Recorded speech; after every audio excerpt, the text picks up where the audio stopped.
ভাইপো মরে গেছে আমি তো জানতে পারিনি, আমাকে কেউ জানতে পারে জানে পাগলা হয়ে যাও।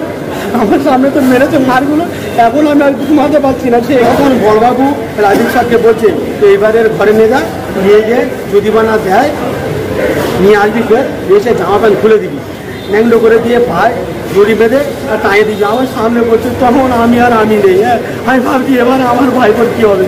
তারপরে ওই আমার হাতে ফোনটা আমাকে দিয়ে দেয়, দিয়ে বললো তুই এবারে বাইরে যা। হ্যাঁ আমি তাড়াতাড়ি করে ফোনটা নিয়ে গিয়ে মতন আমার ওয়াইফকে ফোন করেছি, করে বলছি তোমরা যে কোনোভাবে যার কাছে যা যেখানে আছে, যার হাতে কানে নাকে যা যেখানে আছে এই জিনিসগুলো তোমরা যে কোনোভাবে তোমরা রেডি করে রাখো, নাহলে বাঁচাবে না।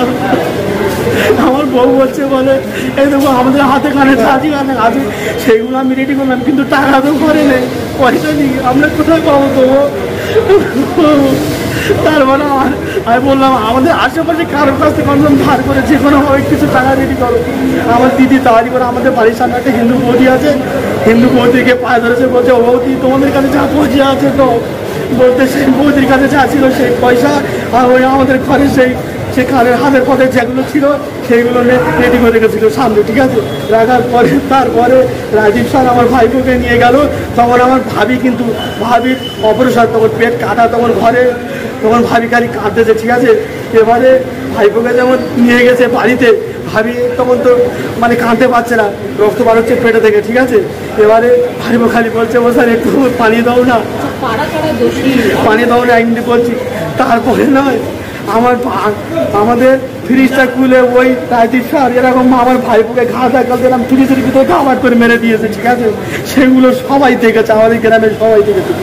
তারপরে ওই টাকা পাওয়াগুলো নিয়ে থানায় চলে যায়, ঠিক আছে। ওরা ওই মানে ওই 30,000 মানে যেটা আমার হয়েছিল চুরি মেল ততগুলো তো পায় না, তো ওরা যা যেখানে পেয়েছিল ওইটা ওই হিন্দু বৌদির কাছ থেকে ওই সেইটা নিয়ে রেখেছিল, ঠিক আছে। ওইটা আর ওই সোনা মানে একটা ওই বাউদি, একটা চেন আর আংটি দুটো আর একজন মানে ওই বলছি ওই কানে ছিল একজন, ঠিক আছে। এই কটা জিনিস নিয়ে থানায় গেল, আমার ভাইপোকে নিয়ে গেল, নিয়ে যাওয়ার পরে আমাকেও নিয়ে গেছে, ঠিক আছে।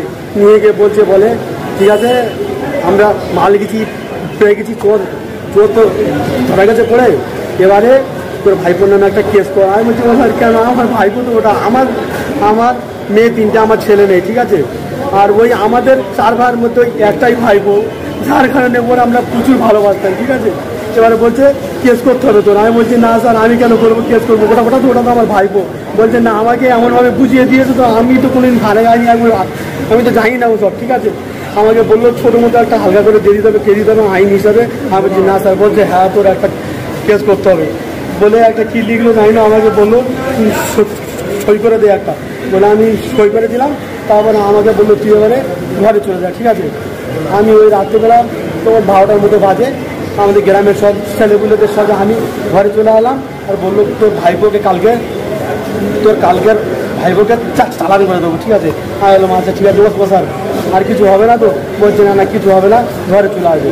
ওই যে তারপরে দিন আমি জেলে গিয়ে দেখি না মানে ইয়েতে মানে টার্গেট কোর্টে জামিন করাতে গিয়ে দেখছি ওর তখন মানে প্রচুর বাড়াবাড়ি, তখন ওর মানে ফেটে ফুটে রক্তপাত হয়ে গেছে, তো ওর কিন্তু পিছন থেকে তখন রক্ত বার হচ্ছিলো, ঠিক আছে। তারপরে আমি জামিন করালাম, ঠিক আছে। জামিন করিয়ে নিয়ে ডাইরেক্ট ওকে আমাদের গ্রামীণ হসপিটাল নিয়ে গেলাম, আর ঘরে নিয়ে যায়নি। তখন তো ও তো হাঁটতে পারছিল না, 4-5 জন মিলে আস্তে আস্তে ধরে নিয়ে গাড়ি তুলে নিয়েছি, ঠিক আছে। নিয়ে গ্রামীণ হসপিটালে নিয়ে গেলাম। হসপিটালে ওরা দেখে বললো যে এর খুব বাড়াবাড়ি, এর মানে ভালো কোথাও একটু তাকাতে হবে, ঠিক আছে। আমি বললাম আচ্ছা ঠিক আছে। বলে ওই রাত্রেবেলা তো রাত হয়ে গেছে, রাত্রেবেলা ঘরে নিয়ে যায় ওরা। কিছু ওই কী কোথায় দিল মানে ওই ট্যাবলেট দিল, দেওয়ার পরে আমরা ঘরে নিয়ে যাই। ঘরে নিয়ে যাওয়ার পরে রাত টোকা ছিল। সকালবেলা আমরা সংগ্রামপুর একটা বেসরকারি দাখানায় নিয়ে গেলাম, ঠিক আছে। বেসরকারি দাখানাতে নিয়ে যাওয়ার পরে ডাক্তারবাবু দেখে বলে কি আমি পারবো না, তোমরা ব্যায়ামনে নিয়ে চলে যাও, ঠিক আছে। তখন ভাইপোর আস্তে আস্তে রক্ত বমি হওয়া চালু হয়েছে, ঠিক আছে। রক্ত বমি তখন হচ্ছে, হালকা হচ্ছে। তারপরে আমরা ব্যায়ামনে একটা বেসরকারি দাখানাতে নিয়ে গিয়ে অ্যাডমিট করলাম। ওরা বললো ঠিক আছে আমরা দেখছি। তারপরে ওই দেখছি করে একটা রাত পার হয়ে গেল, ডাক্তার নেই। তারপরে দেখছি যে শ্বাসকষ্ট হচ্ছে, শ্বাসকষ্ট যখন হচ্ছে ওইখান থেকে ডায়মন্ডে ফের আরেকটা স্পেশাল দওয়াখানাতে নিয়ে গেলাম। তারা বললো ঠিক আছে আমরা সব রিপোর্টগুলো করবো, রিপোর্টে করে তারপরে আমরা বলবো, ঠিক আছে। এবারে ওইখানে সব রিপোর্টগুলো হলো, রিপোর্টগুলো হওয়ার পরে বললো তোমার ভাইবোর দুটো কিডনি খারাপ হয়ে গেছে, ঠিক আছে।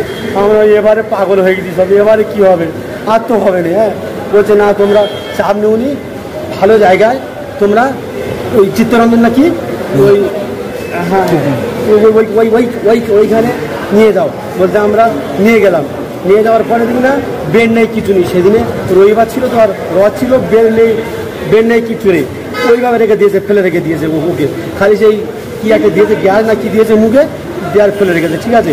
রাতভর ছিল, তারপরে দেখছি আর এইখান থেকে খুব বাড়াবাড়ি হয়ে গেছে যখন, এবারে শ্বাসকষ্ট হচ্ছে প্রচুর, তারপরে দেখছি আর হবে না। এবারে ওইখান থেকে সকাল 8টা মোটামুটি 8টা-9টার পরে ওই চিত্তরঞ্জনের কাছে একটা অন্য একটা মানে বেসরকারি দওয়াখানাতে সেইখানে নিয়ে যায়। নিয়ে যাওয়ার পরে ভাইপোকে অ্যাডমিট করা হয়, ঠিক আছে। অ্যাডমিট করানোর পরে ওরা সেই সে হাতে পায়ে কী সব সব দেখতে দিয়েছে, যে বললো আইসিইউ না কি বলে না, সেই আইসিইউ রুমে তার আগে না কি সেই তার ভিতরে রেখে দিয়েছে, আমাদের কারবার ঢুকতে দেয়নি ভিতরে, ঠিক আছে। ওইভাবে ভাইপো ছিল। তার কিছুক্ষণ পরে আমাদের গ্রামের দুটো টিএমসি পার্টির মানে সদস্য ছিল না, তারা দুজন আসে, তারা দুজন এসে আমাকে তারপরে আমাদের সবাইকে বললো ঠিক আছে আমরা তোমাদের পাশে আছি, আমরা চেষ্টা করবো যাতে ও ভালো হয়ে যায়। তখন ওর পুরো শ্বাসকষ্ট চালু হয়ে গেছে, তখন একবার করে অনেকক্ষণ পরে একবার করে দিচ্ছে, খালি একবার করে, তখন করার মানে কিচ্ছু নেই তখন, ঠিক আছে। তারপরে ওই ছেলে দুটো, ওই পার্টি ছেলে দুটো বললো যে বড়বাবু আসছে, ঠিক আছে, থানার বড়বাবু আসছে। আমি শুনে তখন আশ্চর্য গেছি, থানার বড়বাবু যে আমাদের কাছে আসছে মানে আমাদের তো ভাগ্য ভালো আর কারো আছে। থানার বড়বাবু আলো, 4-5 স্টার নিয়ে আসলো, এসে ডাক্তারবাবুর কাছে গেল, গিয়ে কি মোটামুটি আধা ঘন্টার মতো হবে, কি কথা বললো আমরা জানি না, আমরা তো বাইরে সব কান্নাকাটি পড়ে গেছে, আমরা সব কান্নাকাটি করছি। তারপরে ওই টিএমসি পার্টির ওই ছেলে দুটোকে বড়বাবু বললো এই 50,000 টাকা রেখে দাও তোমরা, দিয়ে এর মানে যা খরচা হবে সব আমি দেবো, যদি বা এর কিডনি খারাপ হয়ে যায়, আমাদের সামনে বলেছে, বলছে যদি বা এর কিডনি খারাপ হয়ে যায় যা খরচা হবে টোটাল আমি দেবো। ওই পার্টির ছেলে দুটোকে বললো, হ্যাঁ বললো এই টাকাটা এখন রেখে দাও, কারো ফাঁদে দেবে না, যা খরচা হবে তোমরা করো, যাতে ও ভালো হয়ে যায় আর তোমরা থাকবে সঙ্গে বলে। ওই ছেলে দুটো আমাদের সাথে আছে। এটা কোন থানার বড়বাবু? ওটা আমাদের ঢোলা থানার বড়বাবু। না রাজদীপ না, ওইটা হ্যাঁ আচ্ছা। তারপরে ওই ছেলে দুটো আমাদের সঙ্গে আছে, থানার স্টাফটা বললো আমরা বাড়ি চলে যাচ্ছি, ঠিক আছে বলে ওরা পার হয়ে গেল। ওই পার্টির ছেলে দুটো আমাদের সঙ্গে তারপরে ছিল, ঠিক আছে। থাকতে এবারে তখন ভাইপোর অনেক শ্বাসকষ্ট যখন চালু হয়ে যাচ্ছে, এবারে তারপরে 8টার দিকে ভাইপো মরে গেছে, আমাকে কেউ আর বলেনি। আমার কাকার ছেলেরা আমাকে বলে চল মনে এখন ভালো আছে, তুই ঘরে চ। হ্যাঁ আমি ভেবেছি হয়তো ভালো আছে, ঠিক আছে আমি তাহলে ঘরে চলে যাই। 4-5 দিন 6 দিন আমি ঘুমনি খাওয়ানি দাঁড়ানি, ভাইপো গেলে তো খালি ঘুরেছি, আমার গেলে ঘরে চলে গেছে। তখন যে ওই যে ভাইপো মরে গেছে আমি তো জানতে পারিনি, আমাকে কেউ জানতে জানে পাগলা হয়ে যাও।